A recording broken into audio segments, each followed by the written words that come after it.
ఈసారి శివరాత్రికి శ్రీశైలం మల్లన్న దర్శనానికి పోవాలి, 2 దినాలన్నా అక్కడనే ఉండాలి అని మా ఇంటోళ్ళందరం ముందుగానే అనుకున్నాం. అబ్బో, ఆ బాటంట కృష్ణమ్మ గలగలలు, నల్లమల్ల అందాలు, మల్లన్న దర్శనానికి పోతుంటే మనసుకు మస్తు సంబరం అవుతుంది అన్నట్లు ఇక ప్రధానమంత్రి మోడీ సారు మల్లన్న సేవ చేసుకుండు. పాండ్రి మనం కూడా అట్లా పోయి చూసేసొద్దాం.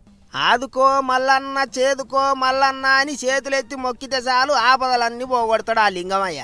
అందుకే నల్లమల అడవులల్లో వెలిసిన మల్లన్న దర్శనానికి ఆయన సేవ చేసుకునేందుకు ప్రధానమంత్రి మోదీ సారు గాలి మోటార్ కట్టుకొని ఏపీకి వచ్చిండు. బండ్లు కట్టుకొని శ్రీశైలం పోయిండు. అయ్యగారులు ఘనంగా గుళ్ళెకు తోలుకపోయిండ్రు. గుడి మొత్తం తిరిగి చూసిండు సారు. ఓ దిక్కు ముఖ్యమంత్రి బాబు సారు, ఇంకో దిక్కు deputy CM Pawan Kalyan sir, ఇద్దరు పీఎం సారుకు చెరో దిక్కు నడిచిండ్రు. దర్శనాలన్నీ నడిచినాక అటు శివాజీ స్ఫూర్తి కేంద్రం చూడనికే పోయిండ్రు. ఛత్రపతికి దండం పెట్టుకుండ్రు. అటెనక నన్నూరు కాడైన పెద్ద మీటింగుల లీడర్ల ముచ్చట్లు మస్తు జోరుగా నడిచినాయి. సీఎం కాడ నుంచి చాలు చేస్తే తతిమ లీడర్లంతా మోదీ సారు గొప్పతనం ఏంటిదో చెప్పుకొచ్చిండ్రు. అట్లయిగా అందరూ మాట్లాడినాక మోదీ సారు మైకుల ముంగటికి వచ్చిండు.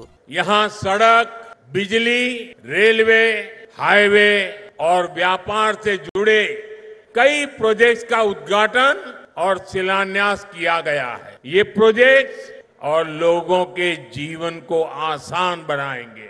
कर्नूल और आसपास के इलाकों को बहुत फायदा मिलेगा। मैं इन परियोजनाओं के लिए राज्य के सभी लोगों को बधाई देता हूँ। గట్ల నడిచింది సారు ముచ్చట. ఇక అది అట్లుంటే అంతకుముందు గాలి మోటార్ దిగంగానే సారు నడుచుకోనికి పోయిన ఏపీ ఐటీ మంత్రి లోకేష్ సారును చూసి భలే సన్నబడ్డావు కదా అని అడిగిండట పీఎం సారు. చూస్తుంటే పోత పోత బాబు సార్ లెక్కనే తయారయ్యేటట్టున్నావు అని కూడా చమత్కారం చేసిండట. ఇక మోదీ సార్ వస్తున్నాడని నన్నూరు మీటింగుకు పొట్టు పొట్టు పబ్లిక్ వచ్చిండ్రు. లీడర్ సాబులు పెద్ద పెద్ద కటౌట్లు కట్టించిండ్రు. మస్తు ధూమ్ధాం చేసిండ్రు. అన్నిటికి మించి శ్రీశైలం క్షేత్రాన్ని కూడా తిరుమల తీరుగా ఎలుగుల చేస్తారట. గొప్ప ముచ్చట్నే అని మల్లన్న భక్తులు మస్తు సంబరపడతాండ్రు ఇప్పుడు.